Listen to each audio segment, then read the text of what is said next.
Nahum 3. The end of Nineveh. Woe to the bloody city! It is all full of lies and robbery. The prey departeth not. The noise of a whip, and the noise of the rattling of the wheels, and of the prancing horses, and of the jumping chariots. The horseman lifteth up both the bright sword and the glittering spear, and there is a multitude of slain, and a great number of carcasses, and there is none end of their corpses. They stumble upon their corpses, because of the multitude of the whoredoms of the well favored harlot, the mistress of witchcrafts, that selleth nations through her whoredoms, and families through her witchcrafts. Behold, I am against thee, saith the Lord of hosts, and I will discover thy skirts upon thy face, and I will shew the nations thy nakedness, and the kingdoms thy shame. And I will cast abominable filth upon thee, and make thee vile, and will set thee as a gazing stock. And it shall come to pass that all they that look upon thee shall flee from thee, and say, Nineveh is laid waste. Who will bemoan her? Whence shall I see comforters for thee?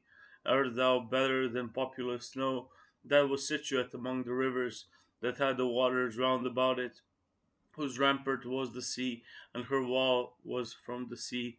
Ethiopia and Egypt were her strength, and it was infinite. Put and Lubim were thy helpers. Yet was she carried away, she went into captivity. Her young children also were dashed in pieces at the top of all the streets. They cast lots for her honorable men, and all her great men were bound in chains. Thou also shalt be drunken, thou shalt be hid, thou also shalt seek strength because of the enemy. All thy strongholds shall be like fig trees with the first ripe figs. If they be shaken, they shall even fall into the mouth of the eater. Behold, thy people in the midst of thee are women. The gates of thy land shall be set wide open unto thine enemies. The fire shall devour thy bars. Draw thee waters for the siege, fortify thy strongholds. Go into clay and tread the mortar, make strong the bricklin. There shall the fire devour thee, the sword shall cut thee off, it shall eat thee up like the cankerworm. Make thyself many as the cankerworm, make thyself many as the locusts. Thou hast multiplied thy merchants above the stars of heaven. The cankerworm spoileth and fleeth away. Thy crown are as the locusts, and thy captains are as the great grasshoppers, which camp in the hedges in the cold day.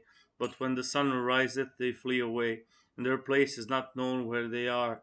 Thy shepherds slumber, O king of Assyria. Thy nobles shall dwell in the dust. Thy people is scattered upon the mountains, and no man gathereth them. There is no healing of thy bruise. Thy wound is grievous. All that hear the bruit of thee shall clap the hands over thee. For upon whom hath not thy wickedness passed continually?